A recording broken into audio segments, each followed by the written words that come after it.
Assalamualaikum warahmatullahi wabarakatuh.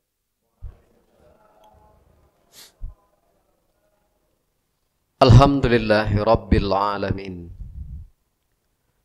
Alhamdulillahilladzi anzala ala abdihil kitaba wa lam yaj'al lahu 'iwaja.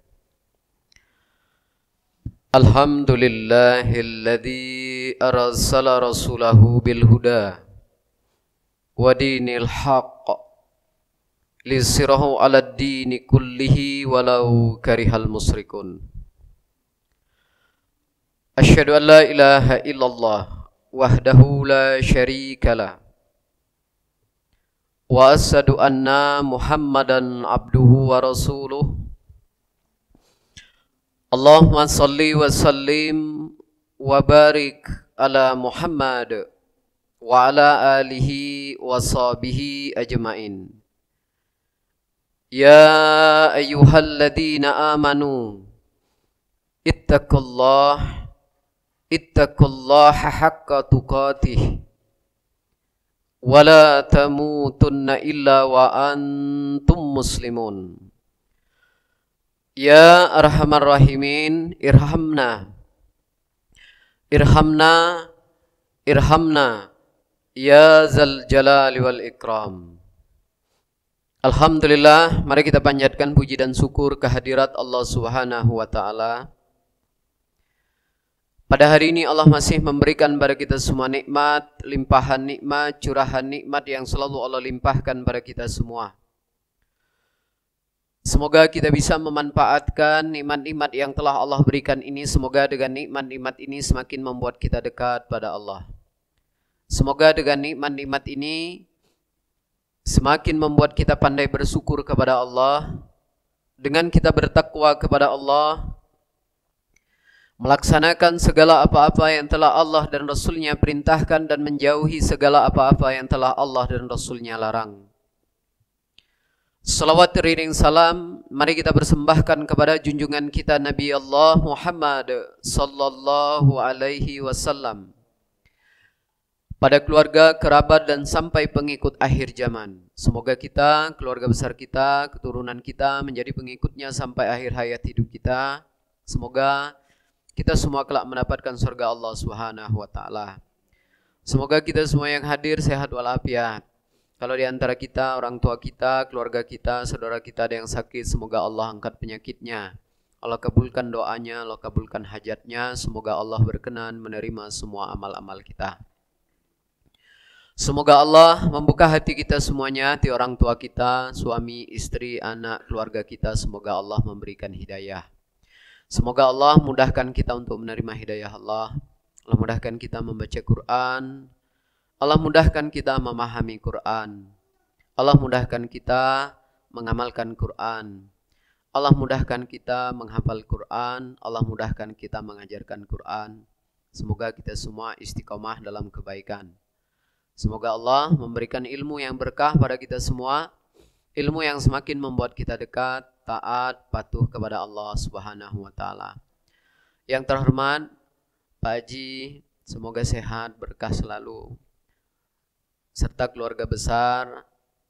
Juga yang kami hormati seluruh jamaah pengajian Ahad Pagi Al-Furqan, semoga dalam keberkahan, taufik dan hidayahnya. Bapak Ibu sekalian yang dimuliakan Allah, dalam kesempatan pagi hari ini kita akan membahas tema tentang prestasi terbaik orang-orang beriman. Mungkin tidak kita pungkiri selama kita hidup sampai hari ini berapa banyak prestasi-prestasi yang kita sudah raih. Bermacam penghargaan, mulai dari piagam, sertifikat, semua yang kita raih selama ini. Mulai dari gelar jenjang yang paling rendah, gelarnya apa Pak? SD, ya S sama D, sampai ke gelar yang paling tinggi. Berapa banyak prestasi-prestasi yang sudah kita raih selama kita hidup sampai hari ini. Tapi ketahuilah Bapak Ibu sekalian yang dimuliakan Allah, itu semua belum tentu prestasi terbaik kita, belum tentu. Nah, tapi mungkin kalaupun itu bukan prestasi yang terbaik kita, tapi paling tidak itu bisa membantu, bisa menjadi penopang untuk mendapatkan prestasi yang terbaik yang diraih oleh orang-orang beriman itu sendiri. Nah, sekarang prestasi yang terbaik yang diraih oleh orang-orang beriman itu apa? Kita lihat ayatnya, Quran surat 49. Ayatnya 13. Surat 49, ayatnya 13. A'udzu billahi minasy syaithanir rajim.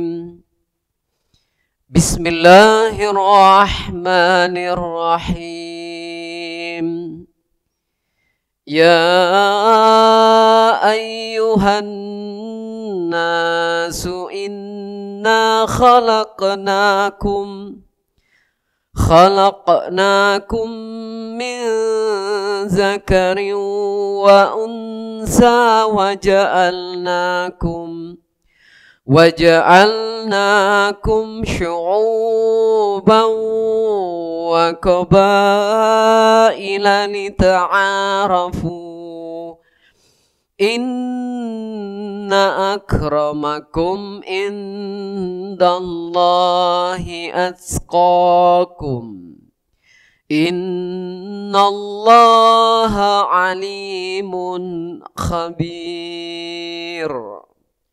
Yang artinya, wahai manusia, sungguh kami telah menciptakan kamu dari seorang laki-laki dan seorang perempuan. Kemudian kami jadikan kamu berbangsa-bangsa dan bersuku-suku agar kamu saling mengenal. Sungguh yang paling mulia di antara kamu di sisi Allah ialah orang yang paling bertakwa. Sungguh Allah Maha mengetahui, Maha teliti. Inilah prestasi yang terbaik yang diraih oleh orang-orang beriman. Pada saat Allah anugerahkan dia ketakwaan, maka itu adalah prestasi yang terbaik. Makanya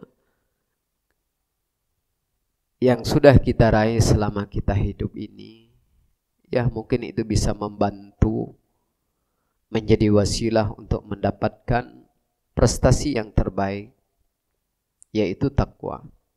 Tapi ketahuilah, semua itu ternyata bukan prestasi yang terbaik yang kita raih. Mungkin Bapak Ibu berapa banyak piagam, sertifikat yang sudah didapat, bahkan mungkin gelar yang sudah didapat. Nah, untuk gelar yang sederhana saja Pak, yang SD saja. Coba, kalau Bapak masih ingat, butuh berapa tahun kita ngorbankan waktu untuk gelar S sama D saja. Butuh 6 tahun Pak. Itu baru waktunya, belum lagi dananya Pak. Artinya banyak hal yang harus kita korbankan untuk gelar yang sangat-sangat sederhana. Banyak waktu, banyak hal yang harus kita korbankan, butuh perjuangan. Padahal gelar SD itu apalah Pak, coba. Belum lagi kalau sudah dapat gelar S sama D, nanti pengen naik ke gelar yang nomor 2. S sama M sama P. Terus S sama M sama A. Naik lagi S-nya 1, S-nya 2 terus. Nah, kalau untuk gelar yang seperti itu saja banyak hal yang harus kita korbankan, butuh perjuangan Pak.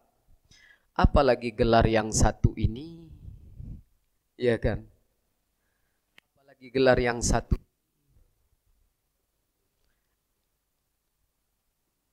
Tentu lebih banyak yang harus kita korbankan, banyak hal yang harus kita tinggalkan agar bisa mendapatkan gelar yang satu ini. Dan gelar yang satu ini kalau kita raih, Allah anugerahkan kepada kita, jaminannya dunia akhirat selamat Pak. Masya Allah, coba. Bukan main-main jaminannya kalau gelar yang ini kita dapat.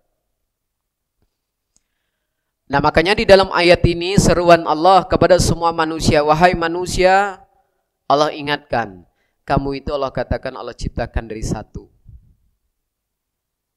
Adam, seorang laki-laki, kemudian seorang perempuan. Nah, sampai hari ini kita menjadi berbangsa-bangsa. Memang sudah terencana ternyata, Pak. Kemudian di surat Ar-Rum Allah jelaskan setiap bangsa itu ada bahasanya, Pak, beda-beda. Quran surat Ar-Rum. Nanti di sini setiap bangsa Allah jadikan setiap bangsa itu ternyata nanti ada suku-sukunya. Di surat Ar-Rum juga setiap suku Allah jelaskan ada bahasanya beda-beda. Setiap detil, bahkan sampai kulit warnanya pun Allah ada yang sebut hitam putih. Seperti itu. Nah, tapi semua itu tidak menjadikan seseorang itu menjadi mulia, Pak. Karena bangsanya apakah dia menjadi mulia? Tidak. Karena sukunya dia menjadi mulia? Tidak.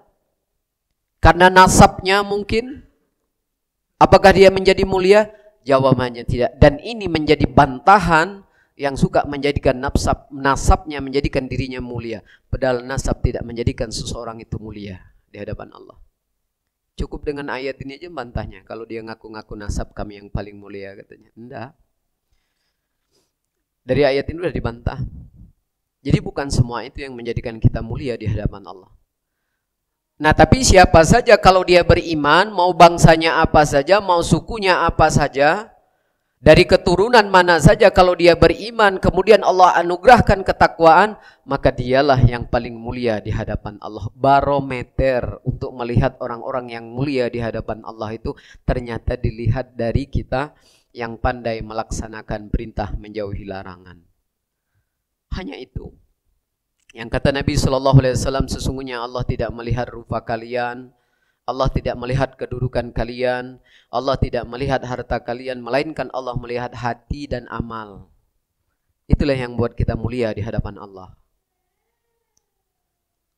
Nah, kalau semua itu syarat untuk mendapatkan ketakwaan, tentu banyak hal, Pak, yang harus kita siapkan agar kita bisa, ya gelar SD saja coba berapa duit habis, Pak. Baru SD, berapa banyak waktu yang harus kita korbankan. Apalagi yang satu ini. Butuh perjuangan, butuh pengorbanan yang harus kita lakukan untuk mendapatkan kemuliaan ini. Mana ayatnya? Kita lanjutkan 2 ayat berikutnya. Harus ada pengorbanan. Qalatil a'rabu amanna. قل لم تؤمنوا ولكن قولوا أسلمنا ولما يدخل الإيمان في قلوبكم وإن تطيعوا الله ورسوله لا يلتكم من أعمالكم شيئا إن الله غفور رحيم إنما المؤمنون الذين آمنوا بالله ورسوله ثم لم يرتابوا وجاهدوا بأموالهم وأنفسهم في سبيل الله أولئك هم الصادقون. Yang artinya, orang-orang Arab Badui berkata, kami telah beriman. Katakanlah kepada mereka, kamu belum beriman. Tetapi katakanlah kami telah tunduk atau Islam. Karena iman belum masuk ke dalam hatimu. Dan jika kamu taat kepada Allah dan Rasul-Nya, Dia tidak akan mengurangi sedikit pun pahala amalmu. Sungguh Allah Maha Pengampun, Maha Penyayang. Sesungguhnya orang-orang mukmin yang sebenarnya adalah mereka yang beriman kepada Allah dan Rasul-Nya. Kemudian mereka tidak ragu-ragu dan mereka berjihad dengan harta dan jiwanya di jalan Allah. Mereka itulah orang-orang yang benar. Nah, itu syarat, Pak. Syaratnya. Ternyata benar, banyak hal yang harus kita korbankan.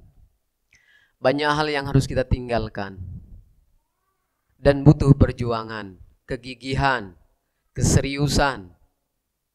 Baru bisa didapat. Kalau enggak bisa. Di ayat yang ke-14, orang-orang Arab Baduy ini Allah kisahkan orang yang ngaku-ngaku ini, Pak. Tapi belum ada pengorbanan. Tapi belum ada perjuangan. Kata orang-orang Arab Baduy, dia udah masuk Islam, dia berkata kepada Nabi SAW, kami telah beriman, katanya. Nah, kalau ada dialog seperti ini, Pak, kemudian ada kalimat katakanlah, itu boleh diingetin ayatnya, itu ada asbabun nuzul ayat itu.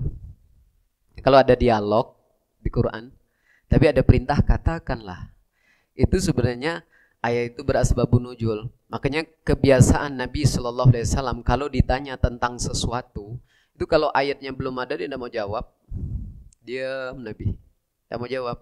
Nah biasanya tidak lama selang, ya kadang-kadang ada yang lama, kadang-kadang tidak. Kadang-kadang malaikat Jibril itu langsung turun.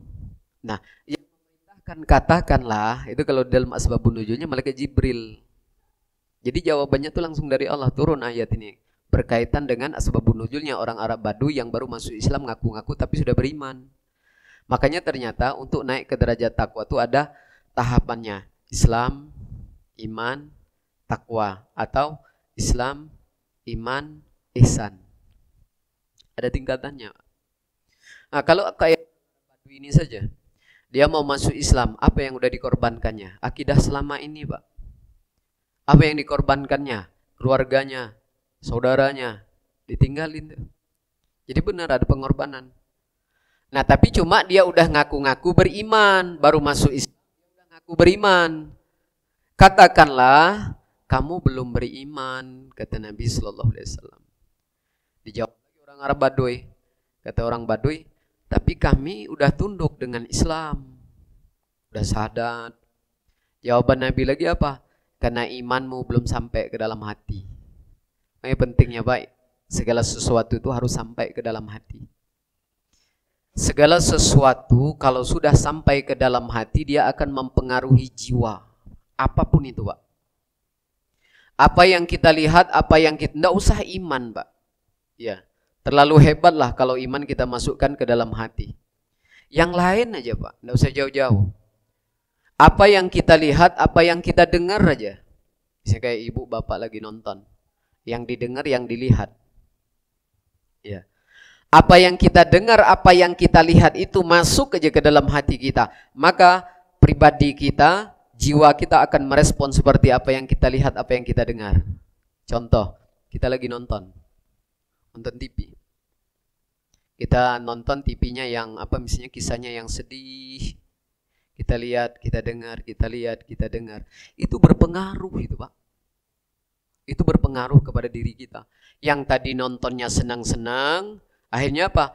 Terbawa oleh kisah tadi, sedih. Kadang-kadang sampai nangis. Tapi catatannya harus sampai ke hati. Tapi kalau tidak sampai ke hati, enggak. Buktiin kalau tidak sampai ke hati. Apa yang kita lihat, apa yang kita dengar, kalau tidak masuk ke dalam hati, dia tidak akan berpengaruh. Cerita yang sama, sedihnya sama, tapi ganti bahasanya, Pak. Kalau yang tadi dia pakai bahasa Indonesia, sekarang kita ganti bahasanya. Bahasa yang tidak kita ngerti. Sesedih apapun itu, ngaruh?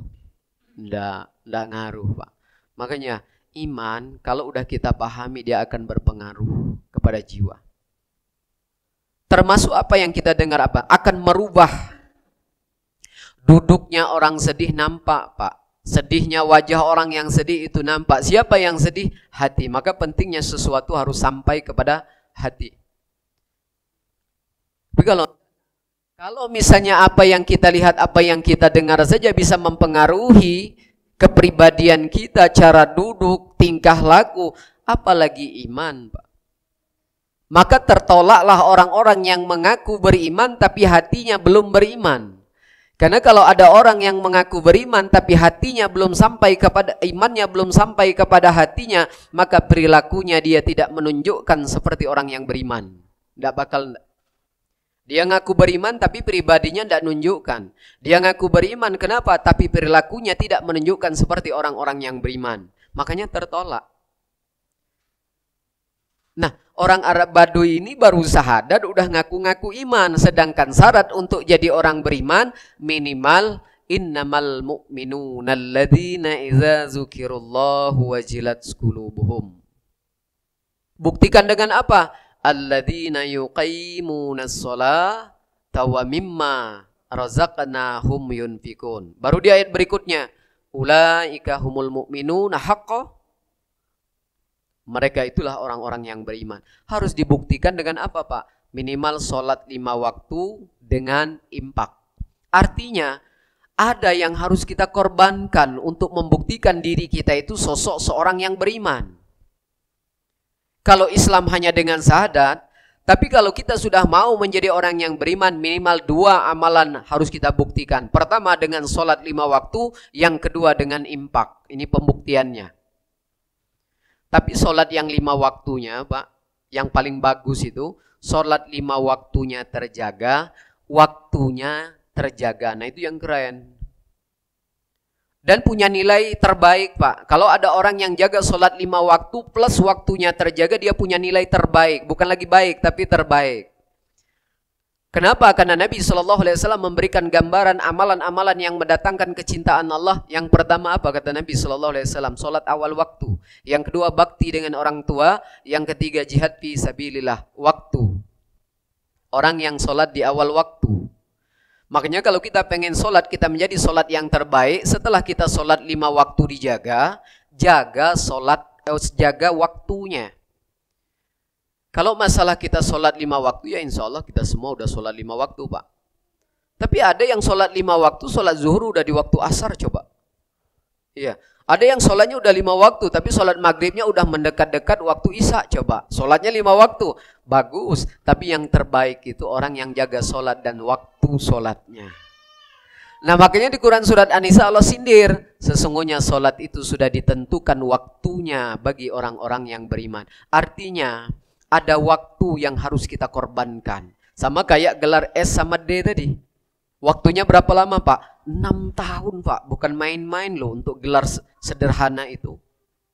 Butuh waktu 6 tahun untuk mendapatkan gelar S sama D aja coba. Nah begitu juga dengan sholat. Bukan hanya sholatnya saja 5 waktu, tapi ada waktu-waktu yang memang harus kita korbankan. Apabila waktunya sudah masuk, maka yang lain harus kita tinggalkan. Itu keren, Pak. Dapat gelar di orang beriman. Ini belum takwa, Pak. Ini tahapannya. Coba kita lihat. Berkaitan dengan waktu sholat, orang yang bisa menjaga sholat dan waktunya, dia mendapatkan nilai terbaik. Quran surah 24. Ayatnya 37.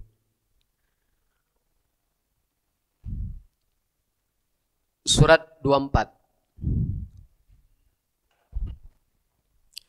Ayatnya 37 sampai 38. Rijalul la tulhihim tijaratu wala bay'un an zikrillah wa iqamis salati wa ita'iz zakah يخافون يوما تتقلب فيه القلوب والأبصار ليجزيهم الله أحسن ما عملوا ويزيدهم من فضله Wallahu yarzuqu man yasha'u bighairi hisab. Artinya, orang yang tidak dilalaikan oleh perdagangan dan jual beli dari mengingat Allah, melaksanakan sholat dan menunaikan zakat. Mereka takut kepada hari ketika hati dan penglihatan menjadi guncang, yaitu hari kiamat. Mereka melakukan itu agar Allah memberi balasan kepada mereka dengan yang lebih baik daripada apa yang telah mereka kerjakan, dan agar Dia menambah karunia-Nya kepada mereka, dan Allah memberi rezeki kepada siapa saja yang Dia kehendaki tanpa batas. Masya Allah. Ini luar biasa, Pak, Bu. Kalau ada orang yang bisa menjaga sholat 5 waktu tapi waktunya juga dijaga, Allah sudah siapkan yang terbaik. Makanya amalan yang terbaik yang pertama itu apa? Sholat awal waktu. Nah, kalau kita pengen iman kita lebih terbaik, minimal 2 amalan. Yang pertama sholat, jaga 5 waktu, kemudian waktunya yang kedua infak. Artinya kalau udah infak nanti ada harta yang harus kita korbankan. Tapi kalau infak, Pak, jangan jauh-jauh dulu. Ini kadang-kadang peduli dengan yang jauh, yang dekat tidak peduli. Peduli dengan orang luar tapi tidak peduli dengan orang dalam. Bukan salah, tapi kebalik, Pak. Di mana-mana infak tuh ayatnya yang diduluin siapa? Orang tua. Ya kan? Udah orang tua siapa? Kerabat, keluarga. Makanya infak yang terbaik itu kita kasih ke siapa? Ke orang tua. Kalau suami, kita infak terbaiknya setelah orang tua siapa? Istri. Ya, jangan kemana-mana dulu. Ini infak sampai ratusan juta ngasihnya ke masjid. Orang tua kita kasih 1 juta pakai buat pengajuan dulu. Salah, enggak kebalik, Pak. Fisabilillah itu nomor 3, Pak. Fisabilillah itu nomor 3. Salat awal waktu, bakti dengan orang tua, jihad fisabi. Ya, kalau umum itu bentuknya nanti nomor 3. Jadi jangan kita balik-balik aturannya. Ya, kalau udah dapat duit, yang pertama kita kasih siapa? Orang tua. Yang kedua siapa? Keluarga. Baru siapa? Anak yatim, orang miskin. Anak yatim, orang miskin pun Allah minta duluin keluarga dulu, nanti dulu orang lain. Ada ayatnya surat 8, orang yang punya hubungan kerabat itu lebih berhak ketimbang orang-orang yang tidak punya hubungan kerabat. Kita ini kadang-kadang kebalik, peduli dengan orang lain, dengan keluarga sendiri tidak peduli. Dengan anak yatim orang lain kita peduli, dengan keponakan sendiri tidak pernah kita kunjungin. Salah tidak, cuma kebalik. Nah, banyak hal yang kita korbankan kalau udah masuk ke kata terbaik, termasuk iman. Nah, di dalam ayat ini berkaitan dengan waktu sholat. Jadi kalau udah sholat alhamdulillah, tapi kalau bisa perbaiki masalah waktunya. Orang yang tidak dilalaikan lagi oleh perdagangan dan jual beli, Pak. Karena berapa banyak orang yang kadang-kadang dilalaikan oleh perdagangan, usaha, maksudnya perdagangan di sawah ladang. Berapa banyak orang yang kadang-kadang dia serius dalam urusan usahanya tapi tidak serius dalam urusan sholatnya. Kita tuh kadang-kadang kalah cepat, Pak. Kalah cepat dalam urusan dunia daripada urusan akhirat. Kalau hari Jumat kami tuh selalu setiap pagi lewat sini, Pak. Jam 3:30 kami udah lewat. Berapa pasar kami lewati? Pasar Perumnas, Pasar Palimo kami ngisi di Pak Jo. Jadi ada kajian-kajian subuh yang kami isi. Nah, kalau jam misalnya kita 4:30 tuh subuh tuh kan jam 4 harus sudah OTW. Jadi kadang-kadang baru keluar tuh, ya Allah udah banyak orang yang ke pasar, Pak. Jam 4 itu ada yang udah pulang dari pasar. Kalah cepat dengan urusan akhirat. Nah, kadang-kadang kita tuh dibuat hitung-hitungan dalam urusan akhirat, tapi dibuat mubazir dalam urusan dunia. Ada ayatnya ternyata dalam Quran. Di surat Al-Baqarah, Allah perintahkan infakkan hartamu di jalan Allah. Setan datang, nyuruh kamu berbuat kikir. Dibuat terasa miskin dalam urusan akhirat. Tapi giliran untuk urusan dunia, surat 17 kita dibuat sampai mubazir, coba Pak. Berlebih dalam urusan dunia. Kalau dalam urusan akhirat kita dibuat nilainya besar-besar, kerjaannya setan itu. Tapi dalam urusan dunia kita sebesar pun dibuat kecil, akhirnya apa? Banyak mubazir. Ini kalau dulu tuh ada gambar-gambar di dunia maya itu. Ini kalau duit 50 katanya kalau mau masuk amal itu kebesaran, Pak.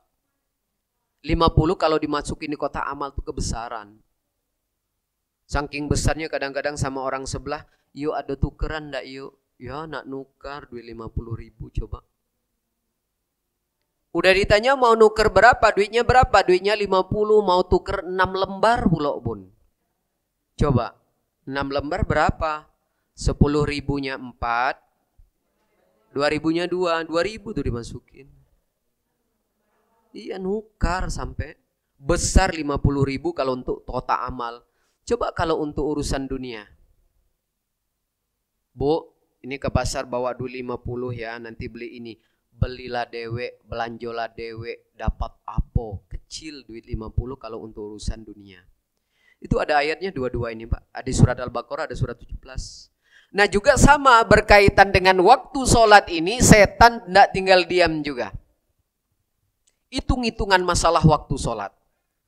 Padahal sholat yang terbaik, nilai kualitas yang terbaik itu tidak dipungkiri masalah waktunya. Yang pertama masalah waktu dulu, Pak. Nah, siapa orang-orang itu? Orang-orang yang tidak dilalaikan oleh perdagangan dan jual beli dari mengingat Allah. Mereka melaksanakan sholat, mereka menunaikan zakat karena mereka takut hati ketika mereka penglihatan mereka guncang pada saat hari kiamat. Jaminannya Pak bukan main-main di ayat berikutnya. Ayat 38. Mereka melakukan itu, siapa saja mereka itu termasuk. Kalau ada orang Pak ngorbankan usahanya, ditinggalkan usahanya, ditutup sebentar untuk melaksanakan sholat, ninggalkan janjinya untuk sesuatu yang dalam urusan dunia, kemudian waktu sholat tiba dia melaksanakan sholat, meninggalkan perkumpulan-perkumpulannya pada saat dia sedang bertemu dengan teman-teman, kemudian dia melaksanakan sholat, jaminannya apa? Allah akan ganti dengan yang lebih baik. Coba. Masya Allah, coba Pak. Tapi harus berkorban. Harus berkorban. Makanya jangan pernah takut Pak. Kalaupun hilang, Allah ganti Pak dengan yang baru. Dan yang lebih baik. Apalagi kalau tidak hilang misalnya. Kalaupun misalnya kita kehilangan pelanggan, misalnya kehilangan teman, karena kita melaksanakan sholat, hilang perjanjian, misalnya bisnis kita gara-gara kita negakkan sholat atau menegakkan hukum Allah, jangan pernah takut. Kenapa? Allah jamin. Siapa saja yang meninggalkan sesuatu karena menegakkan perintah Allah, siapa saja yang meninggalkan sesuatu untuk menegakkan hukum Allah, kalau hilang, apalagi tidak hilang, Allah ganti dengan yang lebih baik. Ini kan kadang-kadang kita tuh ragu-ragu. Pergi, tidak. Mau ngaji aja Pak, hitung-hitungan. Ngaji, tidak. Ngaji, tidak. Ngaji, tidak. Ya Allah. Kok ngaji aja itu, padahal kita butuh amal soleh loh Pak. Kita tuh sangat-sangat butuh amal soleh. Bahkan kita tuh menjadi asbab kenapa kita diciptakan. Tuh kita diciptakan untuk amal soleh loh Pak. Wa ma khalaqtul jinna wal insa illa liya'bud. Betapa pentingnya amal soleh Pak. Terus kita jelas-jelas butuh dengan amal soleh, tapi kita hitung-hitungan dengan amal soleh. Coba. Kita tuh butuh amal soleh Pak. Kalau amal salah caknyola banyak gitu nih. Ya. Di sisa waktu ini mending kita banyak-banyakin amal soleh aja. Kalau amal salah caknyola banyak galau. Salah ngaji, salah sholat, salah jingok, salah ngomong, salah pakai sendal. Iya, salah angkat jemuran. Banyak salahnya udah selama ini. Yang kita butuhkan tuh sekarang amal soleh. Nah makanya jangan hitung-hitungan. Karena kalaupun kita misalnya bisa seperti ini ayatnya Allah ganti dengan yang lebih baik. Nah kenapa bisa? Ini ayatnya Allah kasih tahu.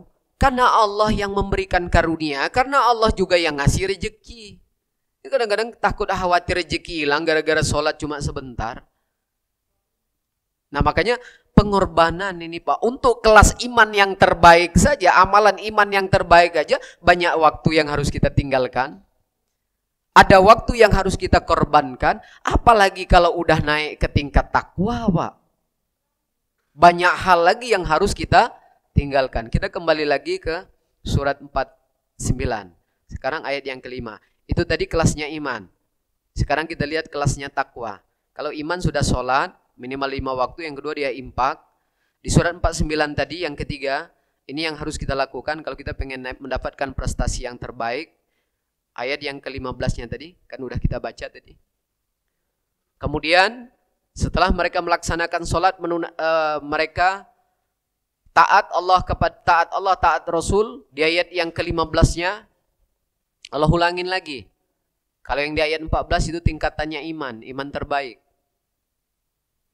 Baru di ayat yang ke-15-nya sesungguhnya orang-orang mukmin yang sebenarnya mereka adalah orang-orang yang beriman kepada Allah. 1. 2. Dia beriman kepada Rasulnya. Dan dia tidak ragu, kata Allah, dia yakin. Orangnya dia tidak ragu. Ini udah kelas takwa nih Pak. Dia yakin, dia tidak ragu.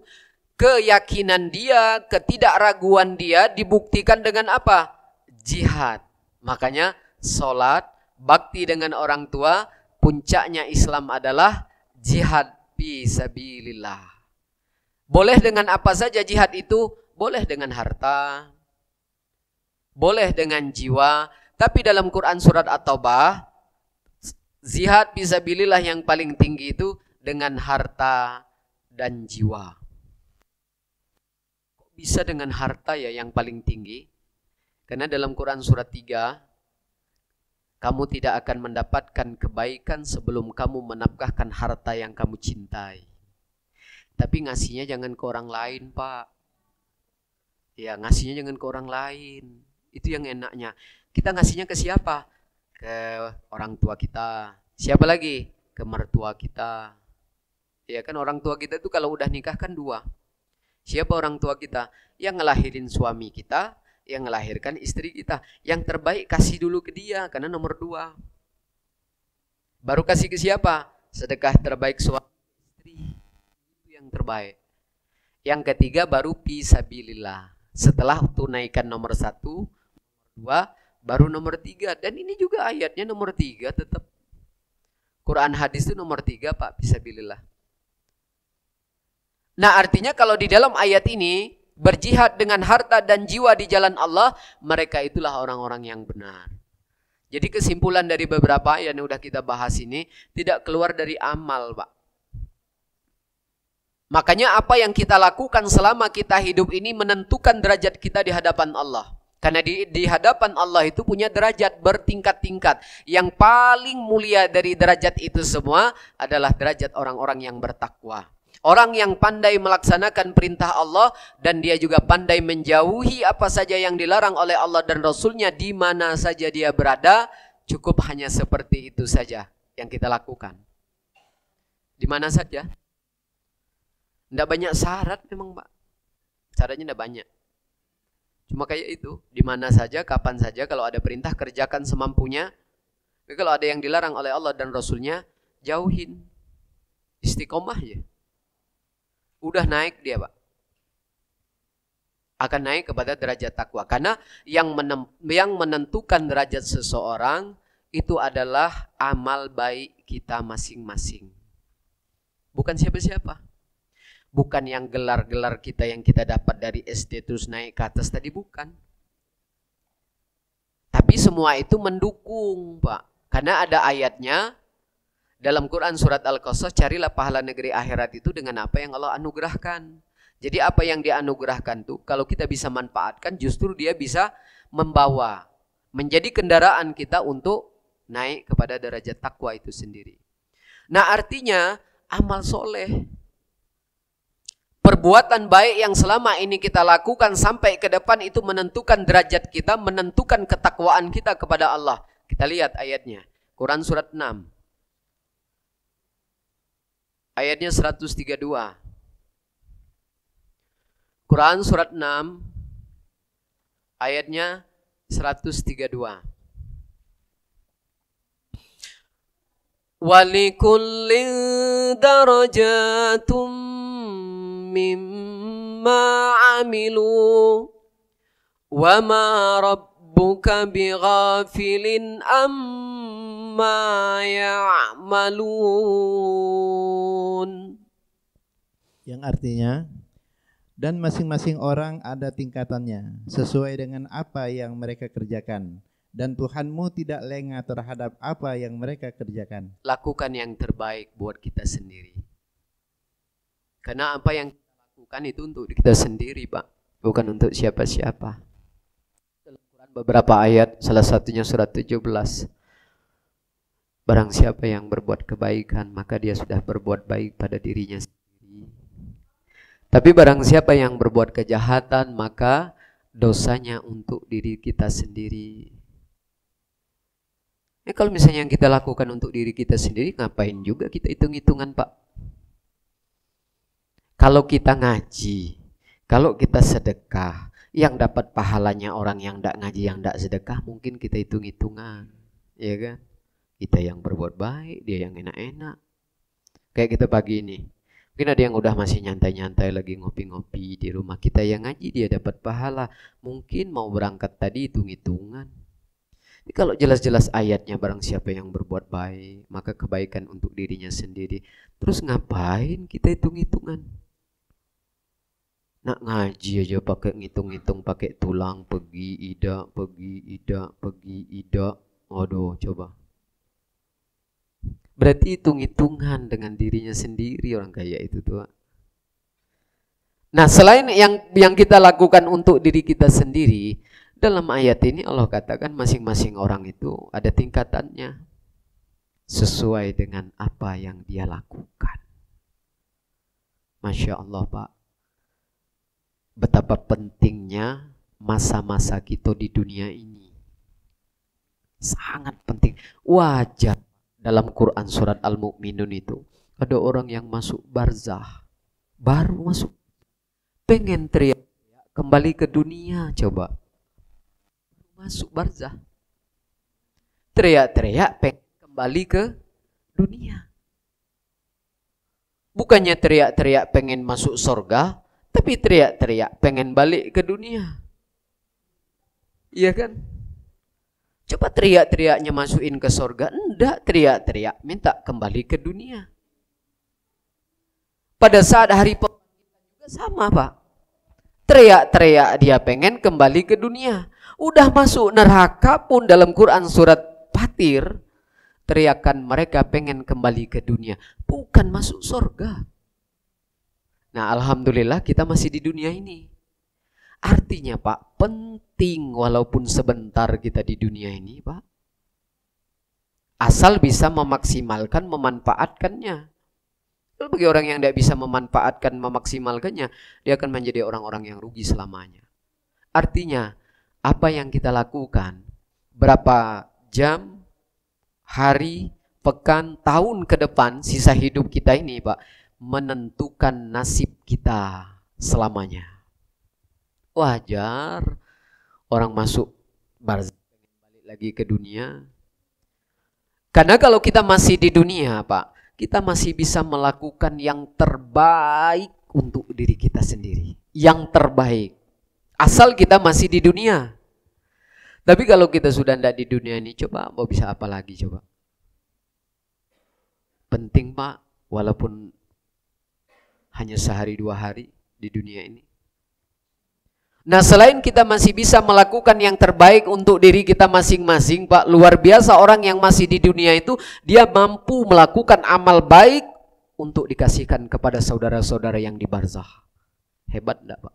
Orang di dunia itu, dia sedekah, dihusu, ya Allah, pahalanya tolong sampaikan buat ibu, ya Allah. Nyampe itu. Asal dia masih di dunia.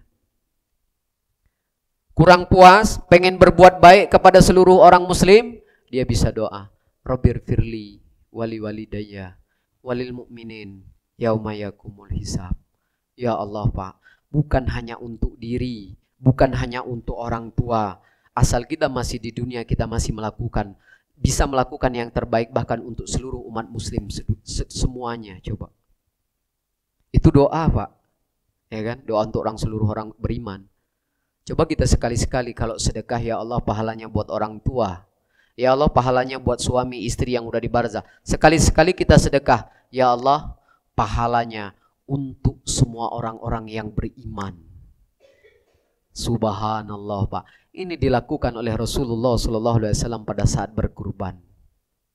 Kurbannya diniatkan untuk seluruh umatku. Kita udah pernah belum? Kalau doa kan sering, Pak. Rabbir firli wali walidayya walil mu'minin yauma yakumul hisab. Ada lagi, Allahumma fir lil muslimin. Itu doa. Kita sedekah ke orang tua yang udah di barzah, keluarga yang di barzah, itu biasa.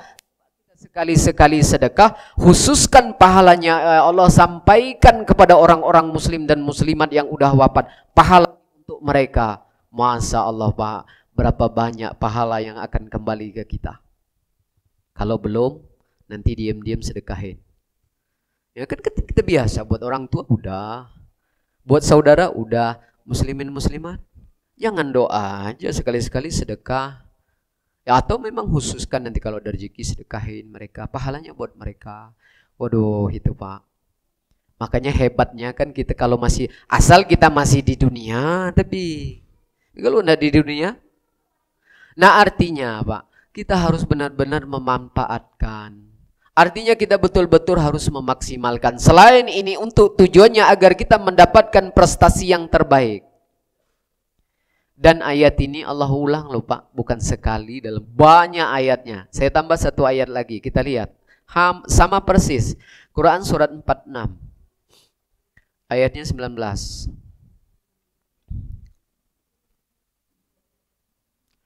Surat 46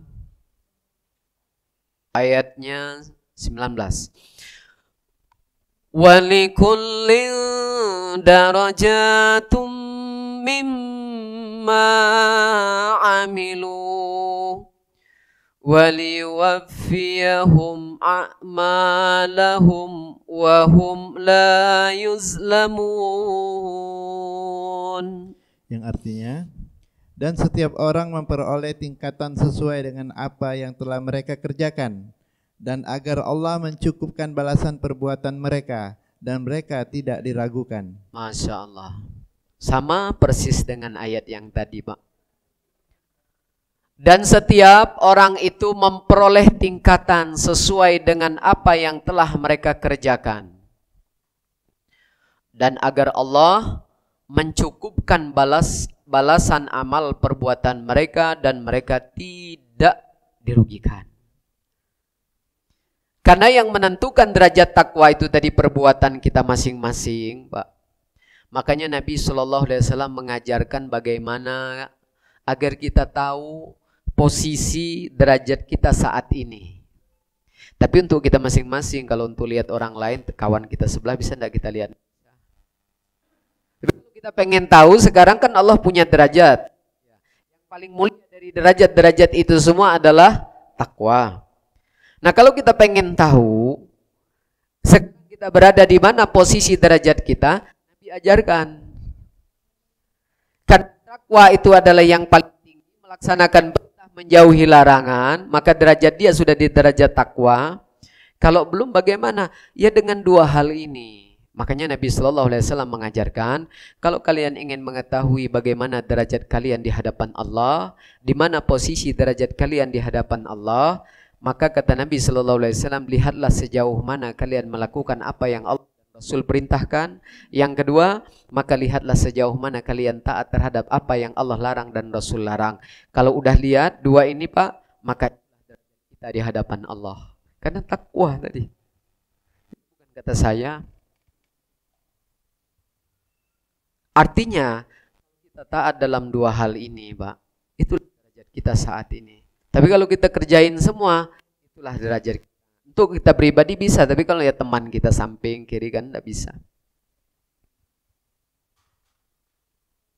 Nah makanya setiap kita itu, Pak, yang sesuai dengan hadis Nabi SAW tadi, sesungguhnya Allah tidak melihat rupa, kedudukan, harta, tapi yang Allah lihat itu adalah amal dan hati kalian. Ternyata itu ada ayatnya Pak di Quran. Ada ayatnya. Yang sesungguhnya Allah hanya melihat amal ibadah kalian itu ada di Quran ayatnya. Sama kayak nama masjid, nama kayak sekolah ini. Coba lihat suratnya, surat Al-Furqan. Surat 25. Ayatnya 77. Surat 25 ayatnya 77. Surat Al-Furqan ayatnya 77. Qul ma ya'ba'u bikum rabbi laula du'aukum faqad kazzabtum fasawfa yakuna lizama. Yang artinya, mereka itu akan diberi balasan dengan tempat yang tinggi dalam surga atas kesabaran mereka, dan di sana mereka akan disambut dengan penghormatan dan salam. 2577 Pak Ustadz. 37. 2577. 2577. Ya, ayat terakhir. Oh ya. Al-Furqan ayat terakhir. Katakanlah Muhammad kepada orang-orang musyrik, Tuhanku tidak akan mengindahkan kamu kalau tidak karena ibadahmu, tetapi bagaimana kamu beribadah kepadanya, padahal sungguh kamu telah mendustakannya. Karena itu kelak azab pasti menimpamu. Ibadah. Katakanlah Muhammad sallallahu alaihi wasallam kepada orang-orang yang musyrik. Siapa orang musyrik itu? Orang Islam. Dia percaya sama Allah, tapi dia juga percaya lain. Orang musyrik itu kayak itu dia. Bukan kafir musyrik itu, Pak. Tapi orang yang beriman dilarang keras untuk nikah kepada laki-laki musyrik, perempuan musyrik. Tapi nikah laki-laki orang beriman, nikah dengan perempuan ahli kitab Allah perbolehkan dalam Quran surat Al-Maidah. Tapi laki-laki orang beriman nikah dengan perempuan ahli kitab diperbolehkan. Giliran dengan orang-orang Islam yang musyrik, laki-laki perempuan, jangan menikahkan anak perempuan dengan orang-orang laki-laki musyrik dan perempuan musyrik. Musyrik itu bukan kafir. Dia percaya pada Allah, dia percaya dengan yang lain. Dia percaya dengan takdir, tapi dia juga percaya dengan yang lain. Itu musyrik namanya. Dia minta pada Allah, tapi dia juga minta kepada yang lain. Itu musyrik. Jadi musyrik itu orang-orang yang beriman juga sebenarnya, tapi dia juga ke situ. Dia tahu takdir, Pak, tapi dia juga masih percaya dengan yang lain. Yang enggak boleh makan pisang berempet. Ya, nanti anaknya gencet. Ya. Ada juga kalau di Palembang tuh nikahin anak itu tidak boleh setahun tuh sampai 2-3. Jadi setahun tuh harus satu. Kenapa? Nanti katanya bla bla. Oh, kalau ikut orang musyrik itu banyak aturan. Banyak tidak boleh, mak ini tidak boleh, mak itu tidak boleh. Nanti kalau udah di bulan Dzulqa'dah, sebelum Dzulhijjah disebut bulan Hafid itu. Padahal bulan haram itu, Bu. Bulan suci. Kalau udah dia juga termasuk bulan haji. Nah, di Palembang tidak boleh nikah di bulan Hafid itu. Dianggap sial. Itu kerjaan orang musyrik galau itu, Pak. Makanya kalau melo-melo orang musyrik itu banyak tidak bolehnya. Makan pisang berempet tidak boleh. Padahal Allah tidak ngelarang itu. Ya, nah itu namanya si musyrik tuh. Tapi dia sholat juga. Dia percaya dengan takdir. Tapi dia percaya dengan takdir-takdir. Ada lagi tuh orang musyrik zaman dulu katanya berfoto bertiga itu tidak boleh, Pak. Nanti yang tengah-tengah mati nanti. Oh, katanya itu si musyrik. Ya kalau misalnya masih ada hal-hal yang seperti itu, untuk apa ada takdir coba? Iya kan? Untuk apa ada takdir? Tapi dia juga percaya ada takdir, tapi dia juga percaya dengan hal-hal yang seperti itu. Nah, itu namanya musyrik. Nah, makanya Allah masih peduli dengan orang-orang musyrik. Apa pesan Allah dalam ayat ini? Katakanlah Muhammad kepada orang-orang yang musyrik, Tuhanmu tidak akan mengindahkan kamu kalau bukan karena ibadah. Yang hadis Nabi tadi. Sungguhnya Allah tidak melihat wajah, tidak melihat kedudukan, harta, melainkan Allah lihat amal hati kalian. Nah, itulah yang membuat derajat kita semakin naik. Prestasi yang terbaik. Walaupun prestasi-prestasi yang sudah kita raih itu semua untuk mendukung meraih prestasi yang terbaik. Tapi hati-hati loh. Berapa banyak orang yang demi prestasi menghalalkan bermacam cara. Meraih dunia menghalalkan. Bukan malah mendekatkan dia kepada derajat yang terbaik, tapi justru malah menjauhkannya. Kita harus hati-hati. Nah, artinya kesimpulannya Bapak Ibu sekalian yang dimuliakan Allah, maka semakin baik amal kita ini, maka semakin baik kedudukan kita di sisi Allah. Ya. Semakin baik maka semakin bagus. Kita lihat ayatnya, surat 18, surat Al-Kahfi. Ayatnya 7. Semakin baik amal kita, karena yang Allah lihat itu amal, maka semakin baik kedudukan kita di hadapan Allah. Surat 18 ayatnya 7. Inna ja'alna ma'alal ardi zinatan laha linabluwahum ayyuhum ahsanu amala. Yang artinya, sesungguhnya kami telah menjadikan apa yang ada di bumi sebagai perhiasan bagimu. untuk kami menguji mereka, siapakah di antaranya yang terbaik perbuatannya. Masya Allah. Yang terbaik perbuatannya. Nah, ternyata apa yang ada di langit, di bumi, lingkaran langit di atas sampai ke bumi ini Pak, seisinya ini, ternyata sengaja Allah buat sebagai perhiasan. Semua tidak ada yang perhiasan kecuali amal. Karena apa yang ada di bumi ini dibuat perhiasan, tidak ada yang tidak senang, tidak ada yang betah tinggal di bumi. Betah semua tinggal di bumi. Kecuali orang yang putus asa, ngapa dia bunuh diri. Karena semuanya dibuat perhiasan. Saking senangnya orang dengan perhiasan sampai lupa-lupa dengan amal baiknya. Tapi kalau amal baik, makanya tadi dalam urusan dunia jor-joran, dalam urusan akhirat tidak berani jor-joran. Kenapa? Dibuat tidak enak. Kecuali amal bukan perhiasan Pak. Kecuali untuk orang-orang tertentu. Tapi yang lainnya itu dibuat amal, dibuat perhiasan. Ternyata amal itu bukan perhiasan. Wajar banyak orang yang tidak suka dengan beramal. Banyak orang yang hitung-hitungan dengan amal. Nah, tujuannya di dalam ayat ini, sesungguhnya kami menjadikan apa yang ada di bumi itu sebagai perhiasan bagi kamu. Untuk apa? Untuk menguji kamu. Kemudian, siapa yang paling baik amalnya Pak? Subhanallah. Jadi artinya jangan sampai apa yang saat ini menjadi milik kita, yang sudah kita dapat, yang sudah kita sandang, jangan semua itu justru menjauhkan kita, melalaikan kita dari posisi terbaik kita, amal baik kita. Ayat ini diulang juga Pak, tapi dengan ujian yang berbeda. Kalau ini perhiasan, dengan ujian yang berbeda, tujuannya sama, agar siapa yang paling baik amalnya. Kita lihat, tujuannya sama tapi dengan ujian yang berbeda. Quran surat 67, ayatnya 2, surat Al-Muluk.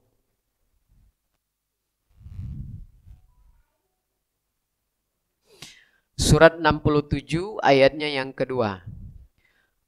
Alladzi khalaqal mauta wal hayata liyabluwakum ayyukum ahsanu amala. Artinya, wa huwal azizul ghafur. Artinya, yang menciptakan mati dan hidup untuk menguji kamu, siapa di antara kamu yang lebih baik amalnya. Dan dia maha perkasa, maha pengampun. Masya Allah. Lagi-lagi Pak, yang di surat Al-Furqan tadi ayat terakhir, sesungguhnya yang Allah lihat ibadah. Allah jadikan apa yang di bumi ini perhiasan untuk menguji kamu. Tujuannya siapa yang paling baik amalnya. Sama di ayat ini, dengan ujian yang berbeda. Yang menciptakan mati, sengaja Allah ciptakan kematian.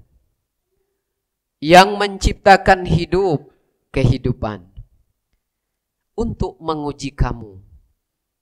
Siapa di antara kamu yang lebih baik amalnya? Subhanallah, dengan ujian yang berbeda. Sengaja Allah buat kehidupan, Allah sengaja buat kematian. Makanya yang kata Nabi SAW, jadikan kematian itu sebagai nasihat yang terbaik. Bahkan anjuran Nabi SAW perbanyak menemui undangan kematian. Kenapa? Kata Nabi SAW, banyak orang yang menemui undangan kematian, dia akan memutuskan tali-tali dunia. Tapi Nabi meminta kurangi menemui undangan-undangan pesta. Kenapa? Karena dia akan menimbulkan tali-tali dunia. Makanya Pak, jarang-jarang aja kondangan sama istri. Jarangin. Efek sampingnya itu kurang bagus. Udah benar-benar tadi berangkat sama suami, sama istri kondangan. Nggak ada nih pengen beli-beli apa-apa Pak. Balik dari kondangan, nak beli tas. Beli kondangan. Iya.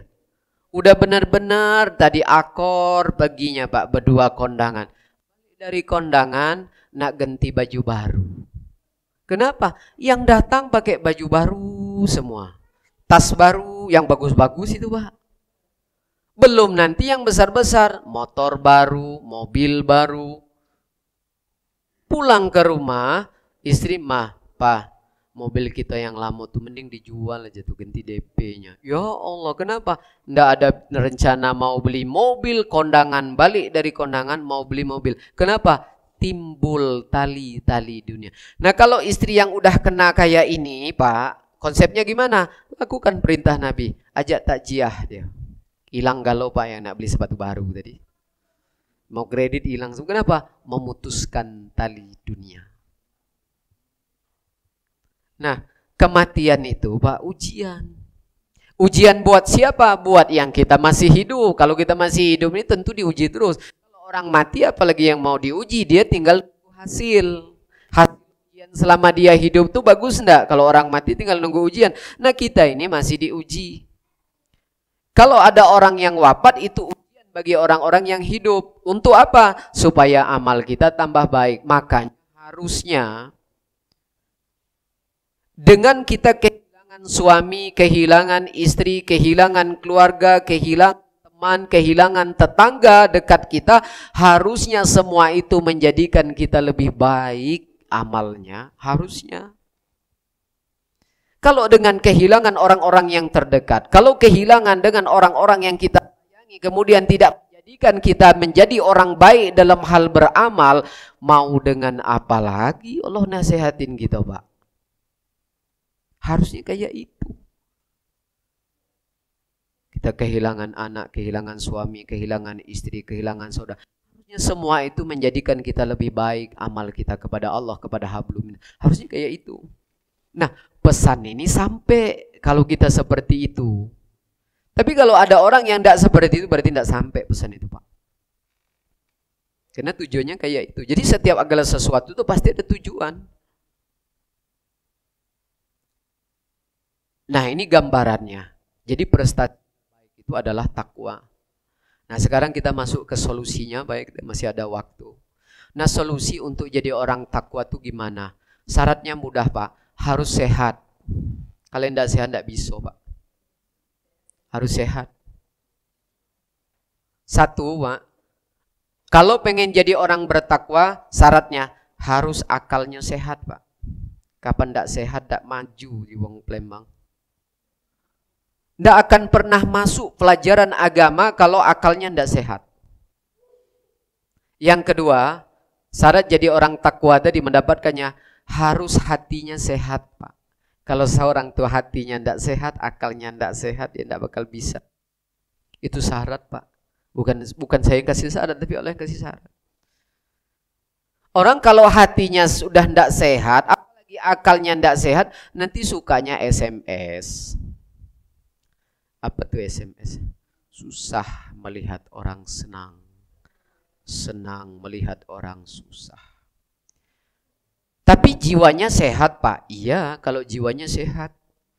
Giliran kita makan bareng, makan bakso 2 mangkok, kita habis 2 mangkok, dia juga habis 2 mangkok. Sehat. Tapi giliran bayar dia masuk kamar mandi. Tidak sehat itu Pak. Ciri-cirinya. Kalau kita pengen jadi orang bertakwa, akalnya harus sehat, hatinya harus. Kita lihat ayatnya. Kalau tidak sehat tidak bakal. Kita lihat Quran surat 38 Shad. Ini langkah-langkah yang harus kita lakukan agar kita bisa sampai kepada prestasi yang terbaik. Quran surat Shad 38 ayatnya 29. Syaratnya akalnya harus sehat. Kitabun anzalnahu ilaika mubarakun liyadabbaru ayatih waliyatadzakkara ulul albab. Yang artinya, kitab Al-Quran yang kami turunkan kepadamu penuh berkah agar mereka menghayati ayat-ayatnya dan agar orang-orang yang berakal sehat mendapat pelajaran. Agar orang-orang yang berakal sehat dulu. Kalau udah sehat, masuk pelajaran Pak. Karena kalau ada orang yang punya akalnya tidak sehat, tidak akan masuk Pak. Karena agama Islam itu untuk orang-orang yang berakal sehat. Nah, kalau untuk berakal sehat ini yang pertama untuk nyehatinya apa? Salah satunya Quran. Makanya Quran itu hudan linnas, hudan lil muttaqin, petunjuk bagi orang-orang yang bertakwa. Jadi yang pertama, kendaraan yang akan membawa kita kepada derajat takwa, yang akan membimbing kita kepada derajat takwa, satu yang pertama Al-Quran, yang kedua hadis Nabi Sallallahu Alaihi Wasallam, dan pelajaran. Nah, untuk mendapatkan, menjadikan pelajaran dua kitab ini, syaratnya akalnya harus ada set Pak. Berapa ayat dalam Quran ada ayat ulul albab, akal sehat itu Pak. Makanya berapa banyak orang-orang yang akalnya sehat Pak, setelah melihat kebenaran masuk ke akal sehatnya, akhirnya dia memutuskan untuk apa? Syahadat. Sehat tadi Pak, masuk pelajarannya. Tapi berapa banyak orang Islam itu sendiri yang tidak masuk pelajaran Qurannya. Akhirnya apa? Nampak dari perilakunya tidak menunjukkan seperti orang-orang yang beriman. Jadi dengan kita mempelajari Quran ini Pak, ya, belajar Quran selain pahalanya banyak dan yang lainnya itu, kita sedang disehatkan akal kita. Cara berpikirnya jernih, sehat, ya. Punya masalah mudah memutuskan dengan cara yang benar. Ada orang yang tidak sehat, punya masalah diputuskan tapi dengan cara yang tidak benar, tidak sehat Pak. Jadi syaratnya harus sehat. Yang kedua, kalau akalnya udah sehat, hatinya harus, nah baru masuk Pak. Baru ada kesempatan dia untuk jadi orang takwa. Kita lihat Quran surat 10. Ayatnya 57, 58. Akalnya sehat, hatinya sehat. Surat 10 ayatnya 57, 58. Ya ayyuhan nasu qad ja'atkum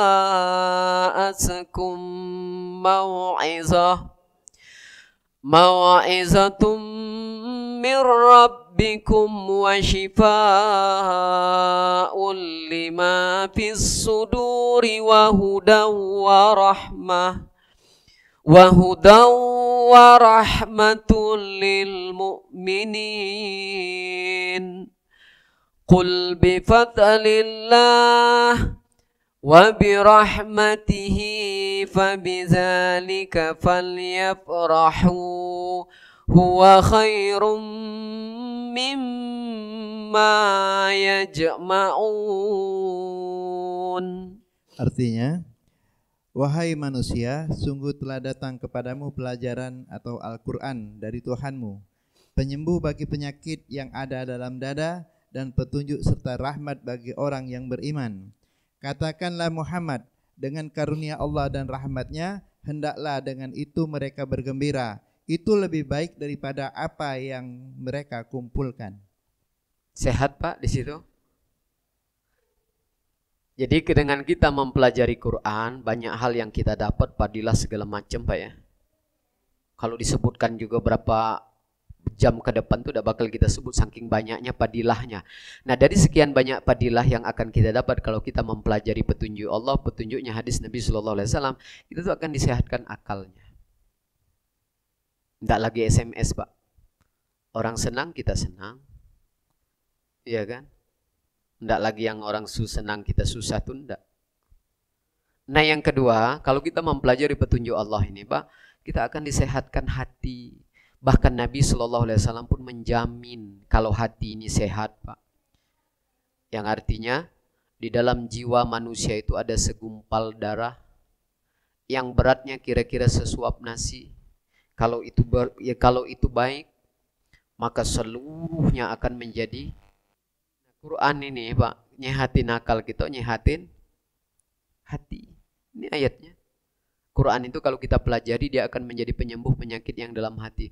Kalau udah dua ini Pak, akalnya sehat, hatinya sehat, udah sehat semua, baru bisa jadi orang takwa. Kalau di antara dua ini bermasalah, udah Pak, berat dia jadi orang takwa. Sehat. Nah, artinya secara tidak langsung, Pak, kalau Bapak Ibu di sini saya yakin udah sehat semua. Ya.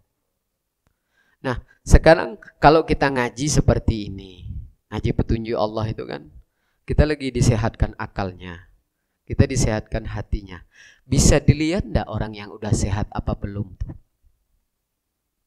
Bisa enggak Bu dilihat? Kalau udah orang ngaji tahun-tahunan, kalau ini raja ngaji nih ibu-ibu, di mana-mana majelis taklim tuh dikuasain ibu-ibu. Saking lamonya kadang, cuman ya itu tadi, kalau yang seperti ini kan ibu-ibu kita ndak dikasih gelar ya. Ndak ada gelarnya nih kalau ngaji, walaupun ilmunya lali mau gudang pun ndak bakal dapat gelar. Cuman rajonya pengajian tuh ibu-ibu, ada yang sampai udah puluhan tahun bina pengajian. Bisa dilihat ndak yang udah sehat apa yang belum? Bisa Pak. Mau kasih tahu ayatnya yang udah sehat apa belum? Tapi jangan tersinggung ya kalau termasuk yang belum sehat. Ya, Bu ya, kita janji dulu jangan tersinggung kalau yang termasuk belum. Kalau misalnya di antara kita ini ada yang termasuk belum sehat, cak mana caranya Pak? Bukan, rajin-rajin ngaji. Ingetin Be di sini setiap Ahad ya Pak Haji ya. Dengan penceramah yang terbaik berbeda-beda di sini. Ingetin Be kalau di sini Ahad pagi ya, setiap hari Ahad. Artinya kalau belum sehat harus rajin-rajin ngaji lagi. Kalau enggak ya kapan sehat? Kan ya untuk nyehatin akal sama hati ya salah satunya ngaji. Ini tadi ayatnya 2. Nah coba kita lihat yang udah sehat. Surat 39 ayatnya 18.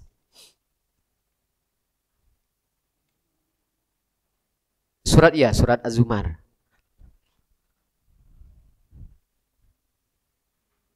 Surat Az-Zumar ayatnya 18. Alladzina yastami'una al-qawla fayattabi'una ahsanah. Ulaika alladzina hadahumullah. Wa ulaika hum ulul albab. Yang artinya yaitu mereka yang mendengarkan perkataan lalu mengikuti apa yang paling baik di antaranya. Apa yang paling baik di antaranya. Mereka itulah orang-orang yang telah diberi petunjuk oleh Allah dan mereka itulah orang-orang yang mempunyai akal sehat. Lah sehat Pak Ustadz? Lah sehat kan kata Allah? Itulah orang-orang yang sudah diberikan petunjuk dan orang-orang itulah yang akalnya sudah. Kalau yang surat Shad ayat 29, surat 10 ayat 57 itu belum sehat. Mereka ngaji tadi Pak. Mereka memahami Quran itu Pak. Kalau di ayat Shad itu mentadaburi, kalau di Quran surat 10 itu mempelajari. Nah orang dua ini dijamin dia akan sehat. Nah untuk melihat orang yang sudah sehat dari pengajian tuh ini ayatnya. Jelas ayatnya. Mereka itu orang-orang yang sudah sehat Pak akalnya. Siapa mereka yang sudah sehat itu? Ayat mereka yang mendengar perkataan terus mereka mengikuti. Sami'na. Yang sami'na wa asoina walaupun udah ngaji berarti belum sehat nian. Yang sehat itu siapa? Yang kalau dia dengar dia taat, dia dengar dia taat, sehat. Tapi kalau dia dengar dia tidak taat, yang dalam Quran surat Al-Baqarah sami'na wa asoina berarti belum. Nah tengok-tengoklah Bu, kalau Bunda ada majelis taklim, tejingok kawan Bunda, rombongan Bunda itu, ya tante itu masih melakukan yang dilarang Allah, berarti dia belum sehat. Langsung telepon kawan, yuk tante itu kita ajak ngaji lagi. Ngapo dia belum sehat nian, kemarin aku jingok dia bla bla bla bla. Ajak ngaji, jangan didiamin. Karena yang lah sehat mereka yang sami'na. Hasil dari ngaji dilaksanakan, hasil dari tadabur dipraktekkan. Setelah belajar diamalkan, sehat berarti. Tapi kalau cuma belajar tidak diamalkan, belajar itu belum sehat nian. Ini ayatnya. Nah ketahuan yang udah sehat sama belum. Kalau masih melakukan, kita tahu ini dilarang tapi masih dilakukan, wah itu harus rajin-rajin ngaji, harus tadi. Kalau kan orang kalau balik dari rumah sakit sering-sering dipesenin kata dokter, Pak nanti 2 pekan sekali kesini lagi ya. Ngapo tuh? belum sehat nian itu Pak. Balik lagi kan. Nah, kalau udah 2 minggu datang lagi, oh Bapak apa kabar Pak, sehat, bla bla, periksanya. Pak, nanti sekali lagi 2 minggu sini lagi ya. Kalau belum, yang masih teman-teman yang kayak itu kita kasihan Pak. Dia belum sehat nian itu. Jadi kalau di sini kalau nyehatin akal sama hati diajak ngaji. Sehat. Nah buktikan kalau dia udah sehat dari keluar dari dia diamalkan apa yang dia dapat itu sehat. Tapi kalau belum, apalagi masih bertentangan. Nah kalau yang masih bertentangan berarti belum sehat, ajak ngaji lagi. Nah makanya tadi ingetin di sini hari Ahad. Ya setiap hari Ahad. Nah kan ini di sini kan untuk umum enak. Terus gratis juga ngajinya. Udah gratis diberi fasilitas yang enak-enak coba. Habis waktunya Pak Ustadz ya, Pak Haji ya, mudah-mudahan apa yang kita bahas hari ini menambah pengetahuan wawasan kita tentang Islam, harapan kita. Semoga dengan bertambahnya pengetahuan dan wawasan ini bertambah iman takwa kita kepada Allah Subhanahu wa taala. Kita tutup dengan kafaratul majlis. Subhanakallahumma wa bihamdika asyhadu an la ilaha illa anta astaghfiruka wa atubu ilaik. Assalamualaikum warahmatullahi wabarakatuh. Warahmatullahi wabarakatuh. Warahmatullahi wabarakatuh. Warahmatullahi wabarakatuh.